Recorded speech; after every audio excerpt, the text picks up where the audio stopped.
로마서 1장 1절에서 4절입니다. 제가 봉독하겠습니다. 로마서 1장 1절에서 4절입니다.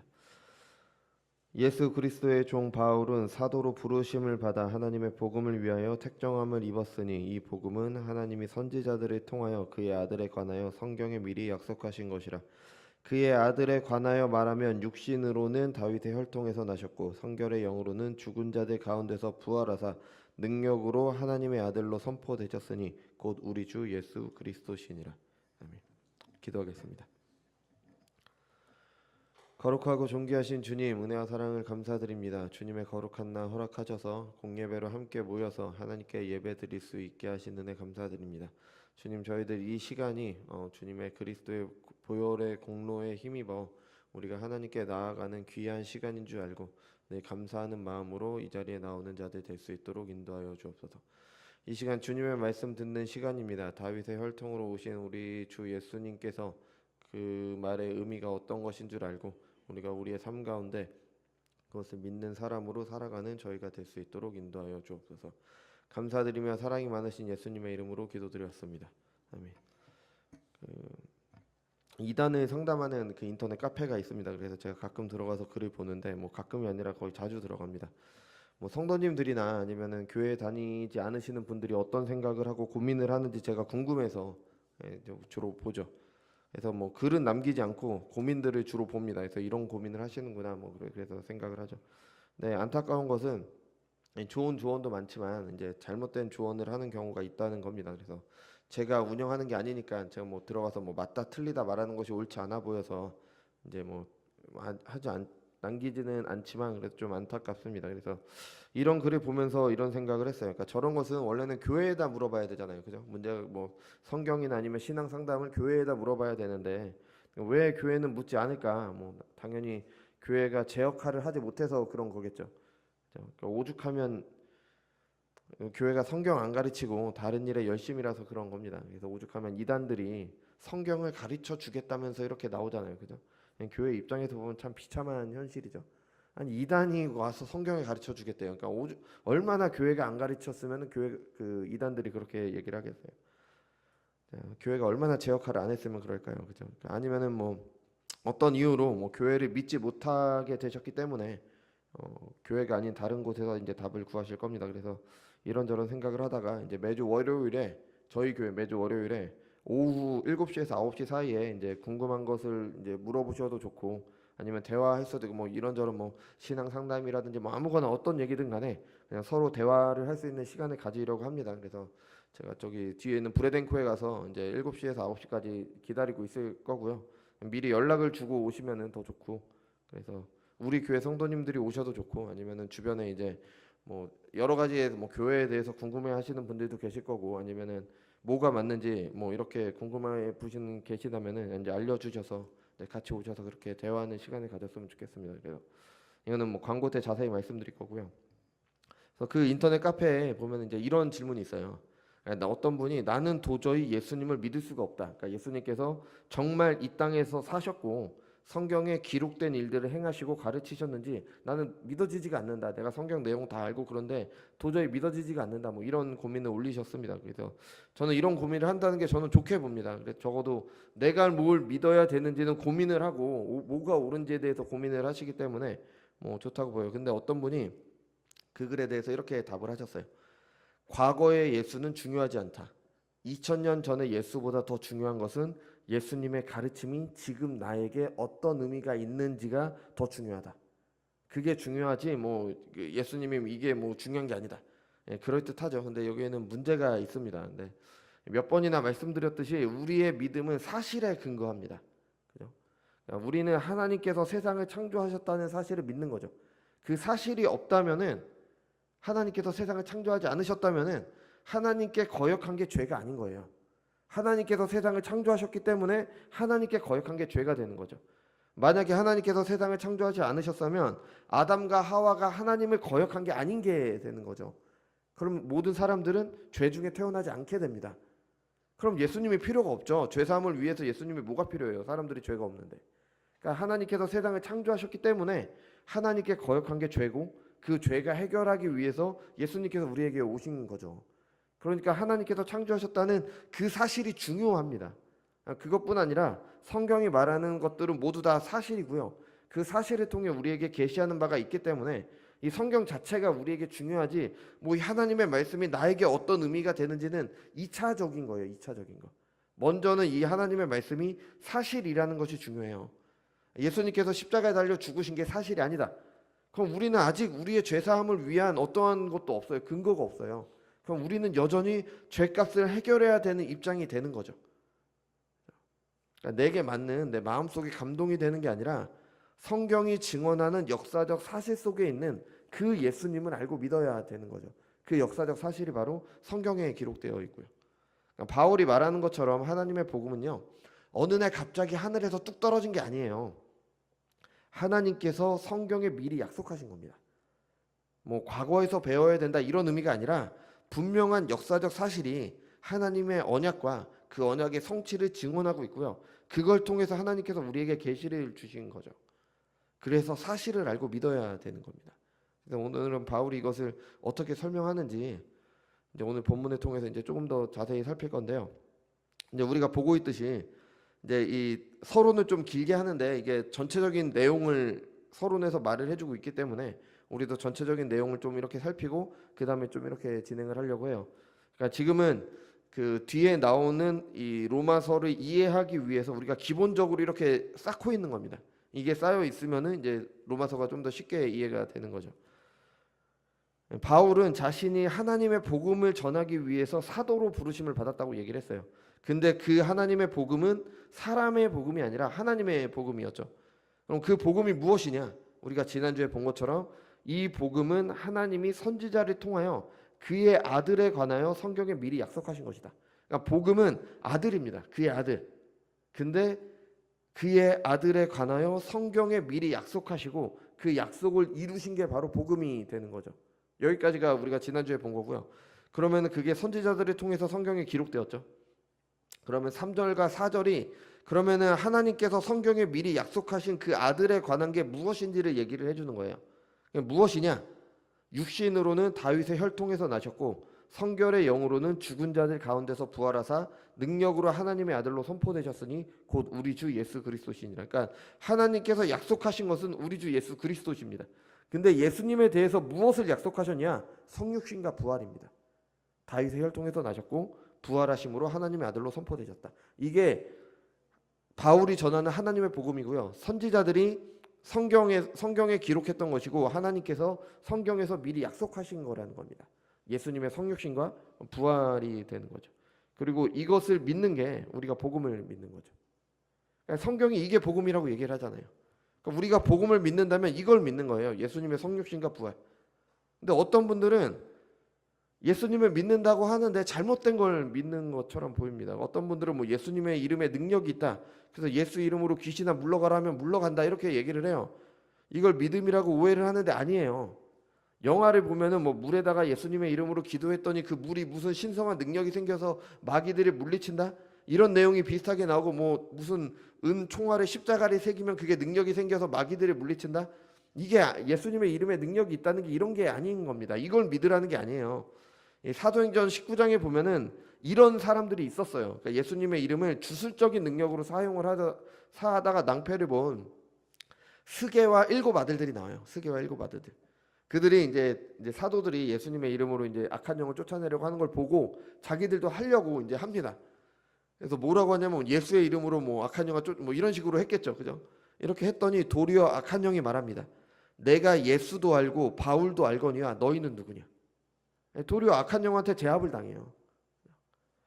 그러니까 예수님의 이름을 주술적으로 사용하는 게 아니에요. 근데 사도들은 어떤 일을 행할 때 뭐 안들뱅이 일으킬 때도 그랬잖아요. 주 예수의 이름으로 내가 말하노니 일어나 걸으라 이런 얘기를 하잖아요. 그래서 마치 예수님의 이름을 주술적으로 사용하는 것처럼 보이는데 그거는 아닙니다. 왜 그런 말을 하냐? 나의 능력이 아니라 예수님의 능력이다. 내가 지금 너를 일으키는 거는 내가 어떤 능력을 베푸는 게 아니라 예수님께서 너를 일으키시는 거라는 걸 얘기하기 위해서 예수의 이름으로 말하노니 일어나라 이렇게 얘기를 하는 거죠. 뭐 예수의 이름으로 명하노니 이런다고 무슨 능력이 나가는 거 아니에요. 우리가 예수님의 이름으로 기도하는 것도 마찬가지입니다. 우리가 예수님의 이름으로 기도를 하면은 이 예수님의 이름으로 기도합니다. 요 말 자체가 어떤 능력이 있어서 하나님께서 우리의 기도를 반드시 들어주셔야 된다는 그런 게 아니에요. 우리가 그 얘기를 왜 하냐? 예수님이 우리의 유일한 중보자가 되시기 때문에 내가 예수님을 힘입어 하나님께 기도한다라는 걸 믿고 고백하면서 기도를 하는 거죠. 그 말 자체가 중요한 게 아니라 믿음이 중요한 거죠. 믿음의 고백이기 때문에. 하나님께서는 예수님의 존재와 사역을 통해 약속하신 것을 어떻게 성취하셨고 그것이 우리에게 어떤 의미인지를 믿는 게 믿음입니다. 단순히 성경에 나와 있는 걸 그대로 따라하는 게 아니라 이게 과연 어떤 의미이고 이게 왜 우리에게 필요했는지 그걸 알고 믿는 게 바로 우리의 믿음인 거예요. 오늘은 그 중에서도 이제 다윗의 혈통으로 나셨다는 걸 이제 살피려고 하는 겁니다. 예수님께서는 육신으로 다윗의 혈통으로 나셨어요. 이게 헬라어를 보면은 육신을 따라예요. 육신을 따라. 바울의 서신서에서 보통 육신을 따라 영을 따라 하면은 악한 사람의 본성과 성령을 따라 거듭난 사람을 대조한 것으로 사용을 하는데 여기서는 아닙니다. 그냥 육신을 따라는 그냥 사람으로 나셨다라는 의미가 됩니다. 뭐 그게 왜 그런지는 이제 다음 주에 조금 더 자세히 말씀드리도록 하겠습니다. 아무튼 예수님께서는 사람으로 참 사람으로 이 땅에 태어나셨어요. 근데 그냥 태어난 게 아니라 다윗의 혈통으로 태어나셨습니다. 여기서 혈통이라고 번역된 단어가 원래는 씨라는 의미예요. 씨. 우리가 보통 구약에서도 뭐 누구의 씨 이렇게 얘기를 하잖아요. 그 구약에 나오는 히브리어를 번역한 헬라어 단어가 바로 이 혈통이라는 단어입니다. 그래서 뭐 후손이라고도 번역이 되고 뭐 혈통이라고 번역할 수도 있겠죠. 근데 씨라고 번역하는 게 조금 더 좋은 이유가 구약에서부터 말했던 그 씨에 대한 언약이 쭉 이어져 온다는 거 우리가 확인할 수 있기 때문에 씨라고 번역하는 게 조금 더 괜찮습니다. 구약에서부터 이 씨라는 단어는 하나님의 언약에서 계속 등장을 해요. 뭐 후손으로 번역되기도 했죠. 뭐 이 단어가 처음 쓰인 곳이 어디냐? 식물에게 사용된 거 말고 뭐 식물의 씨앗을 말할 때도 이 단어가 사용되기 때문에 식물에게 사용된 거 말고는 창세기 3장에 처음에 등장합니다. 창세기 3장에 무슨 일이 있었죠? 창세기 1장 창조, 2장은 에덴 동산, 3장은 타락이죠. 타락했을 때 하나님께서 아담과 하와에게 하신 말씀이 있어요. 여자의 후손에 대한 약속을 하셨습니다. 그 여자의 후손, 그 후손이 씨라는 뜻이에요. 여자의 후손이 뱀의 후손의 머리를 밟을 것이다. 이게 하나님께서 우리에게 주신 원시 복음이잖아요. 그러니까 가장 최초의 복음이라고 그렇게 이야기를 하잖아요. 그러니까 이 후손 씨에 대한 약속이 이때부터 계속 이어진 거예요.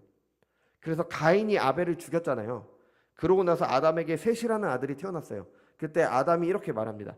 하나님이 내게 가인이 죽인 아벨 대신 다른 씨를 주셨다. 이게 단순히 나에게 후손을 주셨다라는 게 아니라 하나님께서 여자의 후손 그 씨에 대한 약속을 이어가신다라는 의미가 있는 겁니다. 그래서 이 씨가 어디에게 이어지냐? 아브라함에게 이어지죠. 너의 후손이, 너의 자손이, 너의 씨가 사라의 몸에서 너의 씨가 내 언약을 이어갈 것이다. 이게 계속 이어지고 있는 겁니다. 이게 계속 이어지다가 다윗에게 연결이 되죠. 그래서 바울이 다윗을 언급을 한 거잖아요. 다윗에게 주신 약속은 우리가 잘 아는 것처럼 사무엘 하 7장에 나오죠. 우리가 보통 다윗 언약이라고 합니다. 내용은 이래요. 이제 다윗이 어느 정도 나라가 안정이 됐습니다. 나라가 안정이 됐고 다윗 궁도 이제 멋지게 졌어요. 다윗은 이제 자신은 좋은 궁에서 생활을 하는데 하나님의 법궤, 그러니까 언약궤 또는 광야에 있었던 하나님의 임재를 나타내는 그 궤 있잖아요. 그 지성소 안에 들어가는 그 궤. 그 법궤가 여전히 성막은 텐트잖아요. 어쨌든 하나님께서 지으시라고 한 거지만 성막은 텐트예요. 텐트 안에 있었던 게 마음에 걸렸던 거예요. 나는 이렇게 좋은 궁에 있는데 아니 하나님께서 임재를 나타내는 그 법궤가 텐트 안에 있다는 게 말이 되냐. 이제 내가 하나님을 위해서 그 법궤를 놓을 성전을 지어야겠다. 이런 마음을 먹습니다. 그러니까 그때 있었던 이제 선지자가 나단 선지자인데 이 나단은 다윗의 말이 좋아 보였습니다. 그래서 왕의 뜻대로 하시라고 그렇게 말을 합니다. 근데 하나님께서 선지자 나단을 통해 다윗에게 전혀 다른 말씀을 하셨어요. 그게 길어서 제가 뒷부분만 자르면은 전에 내가 사사에게 명령하여 내 백성 이스라엘을 다스리던 때와 같지 아니하게 하고 너를 모든 원수에게서 벗어나 편히 쉬게 하리라. 여호와가 또 내게 이르노니 여호와가 너를 위하여 집을 짓고, 그러니까 다윗이 내가 하나님을 위해 집을 짓겠습니다라고 했더니 하나님께서 아니다. 내가 너를 위해 집을 짓겠다라고 하신 거예요. 그 집이 뭐냐? 다윗 왕조를 말하는 겁니다. 다윗 왕가. 그러고 나서 말씀하셨습니다. 내 수완이 차서 내 조상들과 함께 누울 때 내가 내 몸에서 날 내 씨를 내 뒤에 세워 그의 나라를 견고하게 하리니 그는 내 이름을 위하여 집을 건축할 것이요 나는 그의 나라 왕위를 영원히 견고하게 하리라. 다윗의 씨가 집을 지을 것이고 성전을 지을 것이고 그리고 그의 나라를 견고하게 할 것이다. 그리고 하나님께서는 그의 나라를 영원하도록 하실 것이다라고 약속을 주셨습니다. 실제로 다윗 이후에 다윗의 아들인 솔로몬이 하나님을 위한 집 성전을 짓게 되는 거죠. 그죠? 근데 여기에 문제가 있어요. 어떤 문제가 있을까요? 하나님께서 하신 약속 중에서 이루어지지 않은 게 있어요. 다윗의 씨가 하나님의 집을 지은 건 맞잖아요. 맞아요. 근데 이루어지지 않은 게 있습니다. 다윗 왕조가 영원할 것이라고 하셨는데 영원하지 못했잖아요. 그래서 북이스라엘보다는 오래 갔죠. 그죠? 남유다가 좀 더 오래 갔는데 하나님께 범죄함으로 결국에는 바벨론으로 끌려갔어요. 그리고 이런 말씀이 있어요. 그 바벨론으로 끌려가던 중에 그 여호야긴이라는 왕이 있잖아요. 그 여호야김, 여호야긴, 시드기야 이렇게 있었잖아요. 근데 여호야긴에게 이런 말씀을 했어요. 그 사람이 바벨론의 포로로 끌려가는데 예레미야 22장 30절에 보면요. 너희는 이 사람이 여기서 이 사람이 바로 여호야긴입니다. 너희는 이 사람이 자식이 없겠고 그의 평생 동안 형통하지 못할 자라 기록하라. 이는 그의 자손 중 형통하여 다윗의 왕위에 앉아 유다를 다스릴 사람이 다시는 없을 것임이라 하시니라. 아멘. 이게 고니아라고 나오는데 이 고니아가 여호야긴의 다른 이름이고요. 역대상에서는 여고니아라고도 나옵니다. 그러니까 어쨌든 여호야긴이에요. 이 여호야긴은 다윗과 솔로몬 그 족보에 따른 왕입니다. 그의 후손이에요. 그의 씨예요. 근데 이 말씀에 따르면 다윗의 언약이 완전히 끝난 게 돼요. 왜냐하면 그 정당한 후손, 그러니까 다윗의 정당한 후손, 다윗 솔로몬으로 이어지는 정당한 후손인 여호야긴의 씨 중에서는 왕이 없다라고 하셨기 때문에 그럼 이제 다윗 언약이 끝난 게 아니냐 이렇게밖에 안 나오죠. 근데 그 예레미야 23장 5절에 보면요 다시 말씀하셨어요. 여호와의 말씀이니라 보라 때가 이르느니 내가 다윗에게 한 의로운 가지를 일으킬 것이라. 그가 왕이 되어 지혜롭게 다스리며 세상에서 정의와 공의를 행할 것이며 그의 날에 유다를 구원하겠고 이스라엘은 평안히 살 것이며 그의 이름은 여호와 우리의 공이라 일컬음을 받으리라. 아멘. 아니 다시 다윗에게 영원한 나라를 다스릴 영원한 왕을 세우시겠다라고 약속을 하신 겁니다. 분명히 여호야긴에게 씨에서는 왕이 나올 수가 없는데 그의 후손에게서는 왕이 나올 수가 없는데 다윗에게서 영원한 나라가 다시 나오도록 하신대요. 그러니까 이게 좀 이상한 거죠. 하나님께서 이리저리 쉽게 변하시는 분이 아니시잖아요. 어떻게 이게 가능할까요? 이게 예수님의 족보를 보면 알 수 있습니다. 우리 예수님의 족보를 한번 찾아볼게요. 이게 마태복음 1장과 누가복음 3장에 나오는데요. 이거를 좀 오늘은 좀 같이 봐야 되기 때문에 같이 펴두시면 좋을 것 같아요. 마태복음 1장과 누가복음 3장입니다. 이 족보가 두 번 나오는데 누가복음은 3장 23절부터 나오고요. 마태복음은 1장부터 나오죠.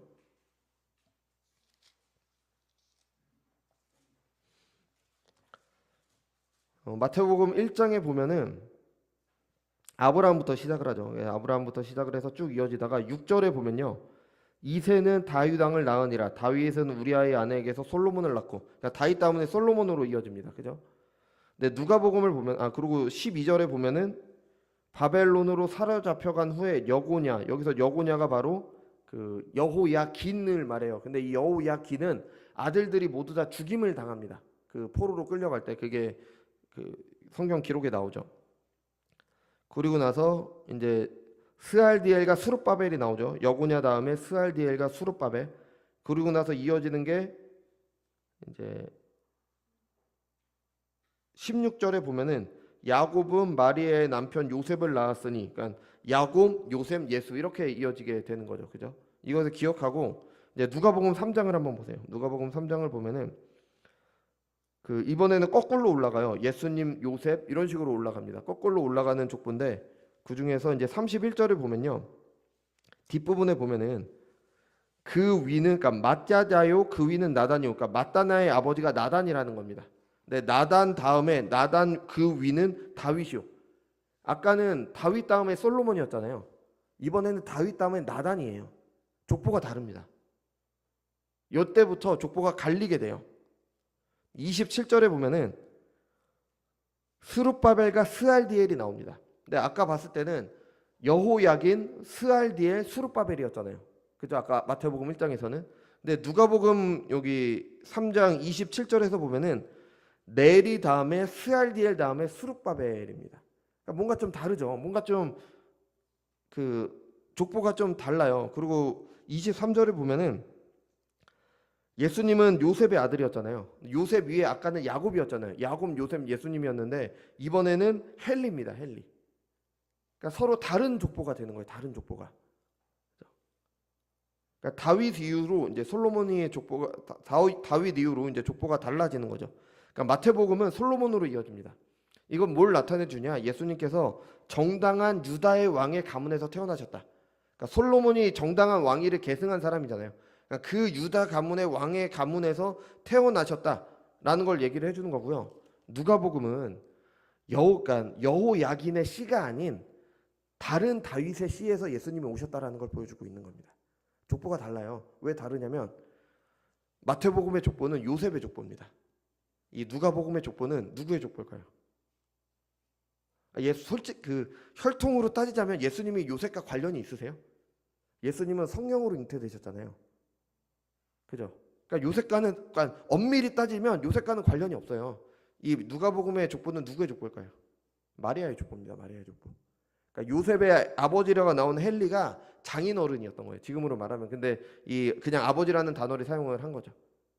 그러니까 법적으로는 왕가의 후손입니다. 솔로몬에 따르는 왕가의 후손인데 실제적으로는 그 하나님께 저주를 받았던 여호야긴 그 혈통이 아니라 실제적으로는 이제 다른 아들, 다윗의 다른 아들 나단이었잖아요.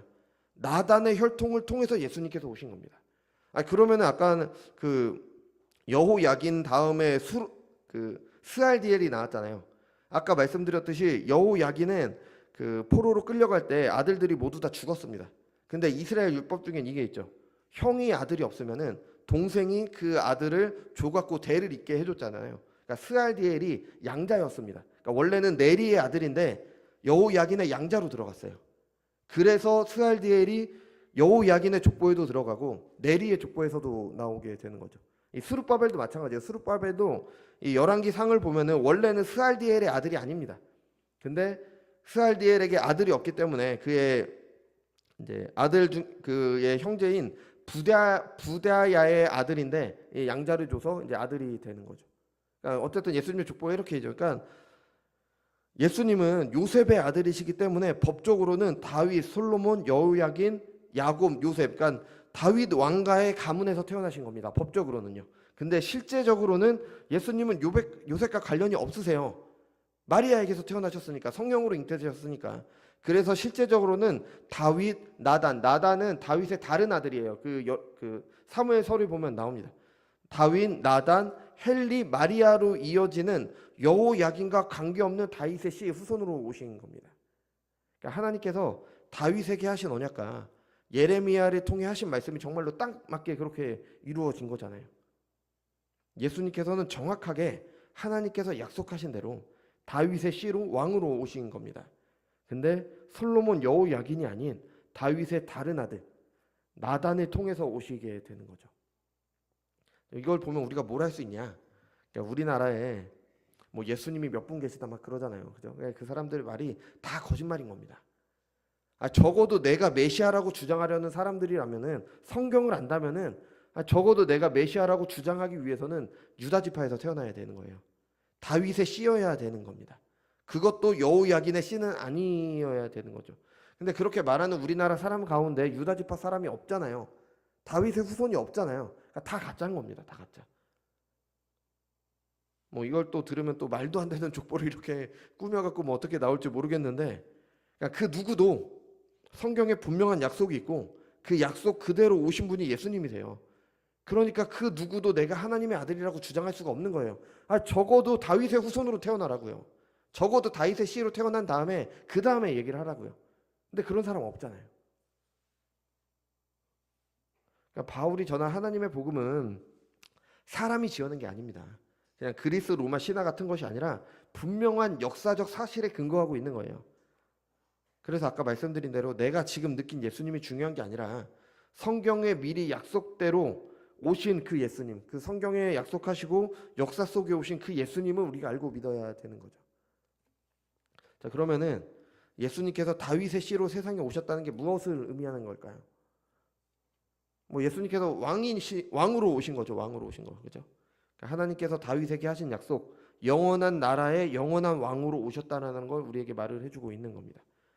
그러니까 우리가 이것을 믿는다면은 예수님은 나라를 이루기 위해서 오셨잖아요. 영원한 나라를 이루기 위해서 오신 거예요. 영원한 왕으로. 예수님께서 처음 전하신 복음이 무엇이에요? 이때부터 예수께서 비로소 전파하여 이르시되 회개하라 천국이 가까이 왔느니라. 천국을 전파하셨습니다. 천국을. 여기서 천국은 하늘나라잖아요. 근데 유대인들은 하나님이라고 함부로 말할 수가 없어요. 그래서 하나님이 거한다고 생각하는 그 하늘나라, 그 천국이 하나님 나라와 같은 의미인 겁니다. 그럼 예수님을 믿는다는 게 뭘까요? 예수님이 하나님 나라의 왕으로 오셨는데 예수님을 믿는다는 게 뭐예요? 그 하나님 나라의 백성으로 우리가 산다는 게 예수님을 믿는다는 거잖아요. 그러니까 바울이 전한 복음에서 다윗의 씨로 나신 예수님을 통해 하신 약속이 바로 이겁니다. 예수님께서 이루시는 영원한 하나님의 나라의 백성이 되는 것. 그게 바로 우리에게 복음으로 주어진 거고요. 그게 바로 우리에게 약속으로 주어진 겁니다. 그래서 예수님 시대의 유대인들이 이것을 오해했죠. 다윗과 솔로몬 시대처럼 이스라엘을 강하게 해줄 나라의 왕으로 오신다고 했으니까 뭐 군사적 정치적 메시아를 기다린 겁니다. 하나님께서 약속하신 게 하나님 나라였기 때문에. 그러니까 하나님의 복음을 믿는다는 것은요, 성경에 미리 약속하신 예수님을 믿는다는 거잖아요. 예수님을 믿는다는 것은 다윗의 씨로 오신 예수님께서 이루실 그 하나님 나라를 산다는 걸 말하고 있는 겁니다. 여러분, 우리 오직 성경이잖아요. 오직 성경. 오직 성경이 증언하는 예수님을 믿어야 되잖아요. 오직 성경만이 구원에 이르는 지혜와 신자들의 믿음에 성장하도록 한다고 우리가 믿고 고백하잖아요. 근데 그 성경이 뭐라고 증언하고 있어요? 예수님께서 나라를 이루기 위해 오셨다. 그럼 우리도 우리의 믿음에 따라 행할 바도 하나님 나라를 사는 게 우리가 오직 성경을 믿는 사람으로서 사는 삶의 자세여야 되는 거잖아요. 복음이 하나님 나라를 이야기를 하고 있습니다. 그럼 복음을 믿는다는 우리는 우리 스스로에게 질문을 해야 되는 겁니다. 나는 하나님 나라를 살고 있는가? 우리 복음 믿잖아요. 그럼 나는 하나님 나라를 살고 있는가? 복음이 하나님 나라를 말하고 있으니까. 하나님 나라를 사는 것이 나에게 과연 복음이 되는가?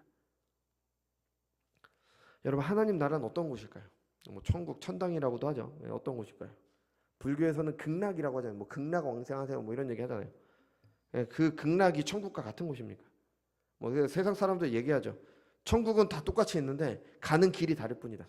극락하고 천국이 똑같은 곳입니까? 이슬람에서 말하는 그 파라다이스라고 하죠. 뭐 아름다움과 쾌락과 물질적인 복과 이 땅에서, 그러니까 이슬람 사람들이 못 누리는 것도 있잖아요. 뭐 돼지고기 먹으면 안 되고 뭐 안 되고 뭐 안 되고 굉장히 많잖아요. 그 금기되어 누리지 못한 모든 것을 누리는 곳이 바로 그들은 파라다이스라고 얘기를 해요. 그곳이 바로 하나님 나라입니까? 아닙니다. 사람들이 이단 사이비에 빠지는 이유가 하나님 나라를 세상 종교가 말하는 곳처럼 말하면서 우리를 잘 따르면 이런 거 누릴 수 있다라고 얘기하니까 사람들이 따르게 되는 거죠. 그러니까 하나님 나라에 대한 개념이 없는 겁니다. 우리는 성경에 나오는 현상을 봐요. 아, 예수님께서 병자를 고치셨네? 그럼 우리도 예수님을 믿으면 병자가 고쳐지겠네. 예수님께서 귀신을 쫓으셨네? 그럼 우리도 예수님을 믿으면 귀신이 쫓아지겠네. 이런 것을 보고 하나님 나라의 능력이라고 하죠. 그러니까 더 나은 삶을 가져다 주는 것이 하나님 나라라고 생각을 하는데 아닙니다. 세례 요한이 예수님에게 이제 제자를 보내 물었던 적이 있어요. 오실 그분이 당신입니까? 아니면 우리가 다른 사람을 기다려야 됩니까? 당신이 우리가 기다리던 다윗의 씨 메시아입니까? 라고 물어본 거죠. 뭐 우리가 누가복음 1장에 나오듯이 세례 요한과 예수님은 친척입니다. 6개월 차이 나게 태어났어요. 세례 요한은 엘리사벳에게서 태어났고요. 예수님은 마리아에게서 태어났잖아요. 근데 엘리사벳과 마리아가 서로 친척이었어요. 아는 사이였어요. 그리고 6개월 동안 서로 이제 서로의 그 임신과 출산에 대해서 서로 얘기하는 장면이 나오잖아요. 그러니까 세례 요한은 당연히 예수님께서 약속대로 오신 그분이라는 걸 알았겠죠. 그래도 이제 다른 사람에게 확신을 주기 위해서 물었던 것 같아요. 당신이 정말 메시아입니까? 우리가 기다리던 그분입니까? 그때 마침 예수님께서 병자를 고치시고 귀신을 쫓고 계셨습니다. 그리고 대답하셨어요. 너희가 가서 보고 들은 것을 요한에게 알리되 맹인이 보며 못 걷던 사람들이 걸으며 나병 환자가 깨끗함을 받으며 기먹은 사람들이 들으며 죽은 자가 살아나며 가난한 자에게 복음이 전파된다 하라. 그러니까 이거를 있는 그냥 표면적으로 보면은 내가 이런 기적을 베풀고 있으니까 나에게서 이런 능력이 나타나고 있으니까 내가 바로 약속된 메시아 다윗의 씨다 이렇게 말하는 것 같은데 그게 아니에요. 이사야 61장 1절에 보면요. 주 여호와의 영이 내게 내리셨으니 이는 여호와께서 내게 기름을 부으사 가난한 자에게 아름다운 소식을 전하게 하려 하심이라. 이거 예언되어 있는 겁니다. 이사야 35장 5절에서 6절에 보면은 그때에 맹인의 눈이 밝을 것이며 못 듣는 사람의 귀가 열릴 것이며 그때에 저는 자는 사슴같이 뛸 것이며 말 못하는 자의 혀는 노래하리니 이는 광야에서 물이 솟겠고 사막에서 시내가 흐릴 것입니다. 하나님께서 이사야를 통해서 메시아가 오셨을 때 일어날 일, 그 일이 지금 일어나고 있다. 그러니까 내가 바로 그 사람이다. 이렇게 말씀을 하시는 겁니다. 단순히 어떠한 놀라운 능력을 보이시어서 그런 게 아니라 약속된 그 일이 지금 일어나고 있다. 하나님 나라가 지금 오고 있는 거다. 내가 바로 약속된 메시아다. 이렇게 말씀을 하신 거죠. 그러니까 여러분 우리가 하나님 나라를 생각할 때도요. 내가 생각한 하나님 나라, 사람들이 꿈꾸는 하나님 나라가 아니라 성경이 말하는 하나님 나라를 살아야 되는 겁니다. 그 하나님 나라를 사는 것이 바로 복음인 겁니다. 돈이 많이 버는 거, 뭐 아프신 분들이 병이 낫는 거, 오래 건강하게 사는 거, 다 좋습니다. 저도 간절히 바랍니다. 하지만 그것이 이루어지는 게 하나님 나라가 아니라는 겁니다. 그러니까 하나님 나라는요. 하나님께서 통치하시며 하나님의 뜻이 이루어지는 곳이 하나님 나라입니다. 그 하나님 나라를 산다는 것은 하나님의 뜻을 이루며 하나님의 통치에 순종하는 삶을 산다는 것이고요. 그게 바로 우리에게 복이 된다는 겁니다. 다른 말로 하면 에베소서 1장에서 하나님께서 택한 자들을 부르신 목적대로 거룩한 삶, 구별된 삶을 사는 신자들을 통해서 하나님의 영광을 찬양하는 곳, 이게 바로 하나님 나라고요. 그곳에서 사는 게 바로 우리의 복이라는 겁니다. 이 하나님 나라는 누구에게 허락된 것이었습니까? 아담에게 허락된 겁니다.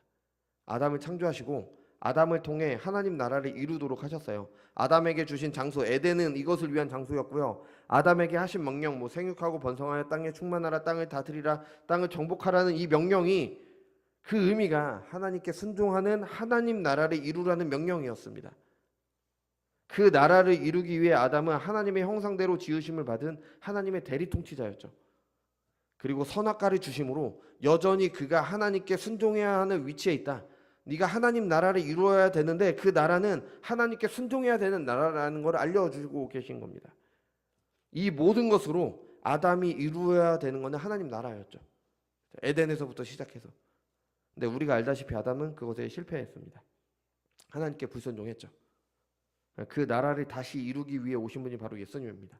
그래서 바울이 고린도전서 15장에서 예수님은 마지막 아담이라고 얘기를 하고 로마서 5장에서도 아담과 예수님을 대조하고 있잖아요.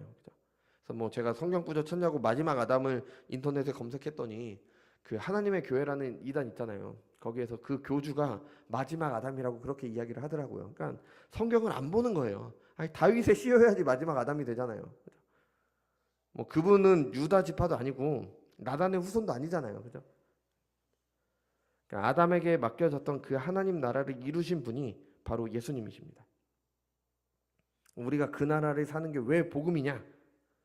죄인으로 태어나는 사람은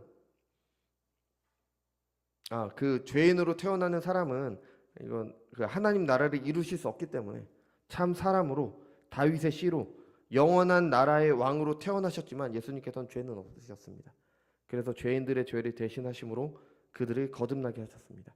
그리고 그 거듭난 사람들이 하나님께 순종하여 하나님 나라를 이루어가게 됩니다. 이것이 예수님을 믿는 사람들, 우리의 삶인 겁니다. 이 나라를 이루기 위해, 이 나라에 참여한 백성이 되기 위해 반드시 요구되는 것이 있습니다. 예수님께서 말씀하셨죠. 회개하라, 천국이 가까이 있느니라. 천국은 하나님 나라였죠. 그죠? 하나님 나라에 들어가려면, 그래서 그 나라를 이루며 누리기 위해서는 회개해야 됩니다. 회개. 왜 회개를 해야 되냐? 하나님 나라는 우리가 사는 나라, 공중권세 잡은 자가 다스리는 나라와 다르기 때문입니다. 죄를 가지고 들어갈 수가 없습니다. 죄를 버리고 들어가야 되기 때문에 우리에게 회개가 요구가 되는 거죠. 그 나라의 통치자 하나님은 자비로우신 분이시지만 죄를 반드시 벌하시는 공의의 하나님이십니다. 아직 완전한 하나님 나라가 이루어지진 않았습니다. 그래서 거듭난 신자들도 죄를 짓죠. 그렇기에 더욱 죄사함의 은혜를 구하며 더욱 겸손히 하나님께 가는 겁니다. 하나님의 자비하심만 구하게 되는 거죠. 근데 연약함을 핑계로 죄를 짓는 것을 당연한 것으로 여기는 사람들에게는 그 하나님 나라는 허락되지 않습니다. 폴 워셔 목사님이 이런 말씀을 하셨어요. 믿음이 아니라 지속적인 회개가 따라야 구원을 받습니다. 믿음이 아니라 지속적인 회개가 따라야 구원을 받습니다. 우리는 믿음으로 구원받는다고 하잖아요. 그래서 어떤 분이 이렇게 질문하셨어요. 아니 믿음으로 구원을 받는데 회개하지 않으면 구원받지 못한다니까 이거 행위 구원 아니냐? 믿음으로 구원받아야 되는 거 아니냐? 예, 믿음으로 구원받는 건 맞습니다. 근데 웨스트민스터 신앙고백서 14장에서 이르듯이 구원에 이르는 참된 믿음이 있고 그렇지 않은 가짜 믿음이 있습니다. 성경이 증언하는 하나님의 복음, 성경에 미리 약속된 예수 그리스도를 믿는 믿음이 있고 참된 믿음이 있고 그렇지 않은 내가 만들어낸 예수를 믿는 그런 가짜 믿음이 있는 겁니다. 참된 믿음의 특징이 뭐냐? 회개와 항상 함께 한다는 겁니다. 그래서 신학자 존 모레이가 이런 말을 했어요. 믿음은 회개의 눈물이 배어 있어야 하고 회개는 거기서 그치지 않고 주님을 신뢰하는 거. 여기서 믿음을 말하는 거죠. 주님을 신뢰하는 대로 간다. 믿음과 회개는 따로 떨어져 있지 않습니다. 회개하고 믿느냐, 믿을 때 회개하냐 모릅니다. 동시에 일어나요. 믿으면 회개하는 거고 회개한 사람이 믿는 거잖아요.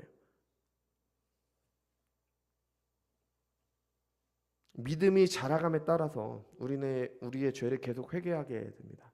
그러니까 뭐 따로 이렇게 말이 나온다고 해서 따로따로가 아니죠. 그러니까 이 폴 워셔 목사님께서 하신 말씀, 믿음이 아니라 회개로 구원받는다고 할 때 그 믿음은 회개와 함께 가지 않는 가짜 믿음을 말씀하신 겁니다.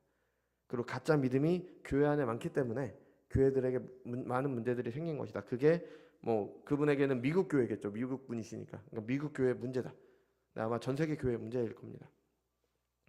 참된 믿음은 늘 회개에 함께합니다. 그리고 회개하지 않으면 하나님 나라에 들어갈 수가 없습니다. 여러분, 사람은 죄 중에 태어나 평생 죄를 지어 그 삭스로 그 대가로 죽음을 받는 삶입니다. 그게 모든 사람들의 삶이에요. 우리가 이것을 뭐 어떻게 말을 할 수가 없어요. 이건 어쩔 수가 없습니다. 아담 이후에 모든 사람들은 그냥 죄 중에 태어나서 평생 죄를 짓다가 그 평생 죄를 지은 그 대가로, 그 삭스라는 건 월급 같은 거잖아요. 평생 죄를 지어온 그 대가로 죽음을 받는 것이 그게 모든 사람의 삶인 거예요. 이게 우리의 삶이었습니다.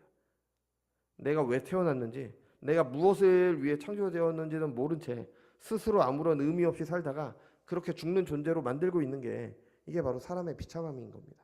우리 늘 얘기하잖아. 아, 내가 왜 사는가? 사람들이 늘 허무함에 빠지는 게 이거잖아요. 근데 도대체 내가 왜 사는가? 내가 왜 살아야 돼? 살 이유가 없는데 내가 왜 살아야 돼? 이렇게 힘든 세상 내가 왜 살아야 되나? 날 때부터 죽을 때까지 우리는 죄와 함께합니다. 죄 중에 태어나서 평생 죄를 짓는 거예요. 그러니까 죄가 내 몸에 붙어있기 때문에, 나와 늘 함께했기 때문에 그게 죄인 줄도 모릅니다. 그게 잘못됐다는 것도 몰라요. 뭐가 잘못된지도 모른 채 살아가는 게 사람들의 비참함인 겁니다. 이런 우리가 잘못되었다. 본래의 삶이 이것이 아니다. 우리의 삶에는 이유와 목적이 있다. 가장 사람답게 사는 삶이 어떤 것인지를 알려주고 그 삶을 살도록 하는 게 하나님 나라인 겁니다. 그래서 이게 바로 복음이 되는 거예요. 복된 소식이 되는 겁니다. 죄인임을 알게 해서 회개하도록 하는 하나님의 복인 거죠. 하나님께 순종하는 삶은 의무이기 때문에 무거운 짐이라고 생각할 수 있는데 아닙니다. 복된 삶이죠. 제대로 살도록 하는 복된 소식입니다. 우리가 독서 모임에서 나왔듯이 병에 걸린 사람이 그 병에 걸린 줄 모르고 그냥 사는 게 행복한 게 아니잖아요. 병에 걸렸다는 걸 알리고 치료를 해야 되잖아요. 그게 치료하는 과정은 고되고 아파요. 힘들죠. 그래도 그 병을 해결하는 게 더 행복한 삶인 거잖아요. 뭐 단지 병이 아니라 생명과 삶 전부와 연관됐다는 건 다르지만 하나님의 복음도 이와 같다는 겁니다. 우리가 잘못 살고 있는데 그냥 둔다고 그게 행복한 게 아니잖아요. 잘못됐다는 거 알리고 그 잘못된다는 걸 고쳐야죠. 그걸 가능하게 하는 게 하나님의 복음이고요. 그걸 위해서 예수님께서 십자가에 달려 죽으심으로 우리의 죄를 해결하신 겁니다. 죄사함의 은혜를 주신 거예요. 그래서 우리가 회개할 때 죄사함의 은혜를 얻도록 하신 거죠. 우리가 제대로 살도록 하시는 겁니다. 하나님께 순종하는 생명의 삶, 진짜 사람의 삶을 살도록 하시는 거죠. 다니엘서에서 봤잖아요. 그 느부갓네살 나무 밑에서 쉬는 짐승들의 삶이 아니라 진짜 사람다운 삶을 살도록 하시는 겁니다. 그 삶이 하나님 나라를 사는 것이고요. 하나님께 순종하는 삶입니다. 이것이 다윗의 씨로 오신 예수님께서 가져오신 하나님 나라예요. 영원한 하나님 나라. 이것이 성경에 미리 약속하신 하나님의 복음인 겁니다. 이게 바로 교회에서 전해져야 되는 복음인 거예요. 물론 전부는 아니지만 이게 다음 주에 볼 그 부활의 내용도 있지만 다윗이 말하고자 하는 복음의 핵심이 성육신과 부활이잖아요. 성육신 중에서 다윗의 씨로 오셨다라는 걸 통해서 알리고자 한 게 바로 이겁니다. 이게 로마서를 보면은 이 내용을 이렇게 설명을 해줘요. 여러분, 우리는 어떤 복음을 믿고 있습니까? 우리는 어떤 예수님을 믿고 있습니까? 내가 믿는 복음이 성경이 말하는 복음이며 내가 믿는 예수님이 성경에 미리 약속하신 그 예수님이십니까? 그렇다면은 나는 다윗의 씨로 오신 예수님이 이루신 하나님 나라를 살고 있습니까? 회개함으로 죄사함의 은혜를 입어 하나님 나라를 살아가고 있습니까? 아니면 예수님의 이름을 주술적으로 사용했던 그 스게와 일곱 아들들처럼 나의 유익을 위해 그 이름을 망령되이 일컫고 있습니까? 바울이 전한 하나님의 복음을 믿는다면 성경이 미리 약속하신 그 예수 그리스도 육체를 따라 다윗의 씨로 나신 그 예수님을 믿으신다면 하나님 나라를 살아가시기 바랍니다. 하나님 나라는 다른 것이 아니에요. 하나님께 순종함으로 하나님의 통치가 이루어지는 그 삶이 바로 하나님 나라인 겁니다. 저와 여러분의 삶에 그리고 우리 교회 가운데 하나님 나라가 이루어지는 은혜가 허락되기 바랍니다. 기도하겠습니다.